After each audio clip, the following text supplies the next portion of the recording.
நம்ம உட்காந்த இடத்த பார்த்துக்கலாம். அந்த வண்டி இப்போ அதுக்குன்னா நம்மளுக்கு ஒரு இருமனசாகவே இருக்கும். என்ன ஓட்டினானோ ஏது ஓட்டினானோ தெரியலையே, சரி என்ன பண்ணுறது, அவன் சொல்கிறதான் நம்ம கேட்டாகணும். இல்லாட்டி நம்ம போய் தான் பார்த்துக்கணும்.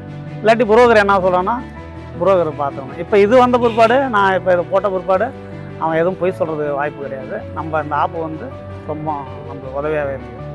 என்னென்னலாம் பார்த்துருக்கீங்க ஆப்பு? அதாவது வந்து எவ்வளோ நேரம் ஓடி இருக்கு, மைலேஜ் எவ்வளோ, லோடில் எவ்வளோ ஓடி இருக்கு, டீசல் எவ்வளோ இருக்குது, எவ்வளோ டீசல் போட்டாங்க, எவ்வளோ நேரம் ரன்னிங் ஓடிச்சு, ஸ்லோவில் எவ்வளோ நேரம் ஓடி இருக்கு, லோடில் எவ்வளோ நேரம் ஓடுது, அன்னன்னைக்கு சாயங்காலமாக மணி ஒரு நாளைக்கு ஃபுல்லாக எவ்வளோ ஓடி இருக்கு? 4 ஹவரா இல்லை 4:45 5:45 1 ஹவர் வந்து எம்டியில் ஓடி இருக்கா, அதையும் பார்த்துக்கலாம்.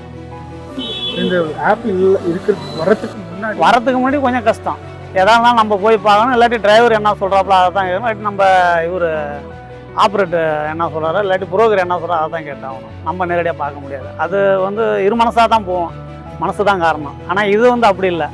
நம்ம இதுக்கு அவன் வந்துடுவான் டிரைவர், நம்ம என்ன சொல்கிறோமோ அதான் நடக்கும். வருஷத்துக்கு வந்து எப்படி தான் கம்மியாக ஒரு 1500 மணி நேரம் வரும். 1500 மணி நேரம் வரும். 2 மாதம் இல்லை, 10 11 12 மாதம் ஓடாது. மற்ற 1ஆவதுலேருந்து 10ஆவது மாதம் மட்டும் ஓடும்.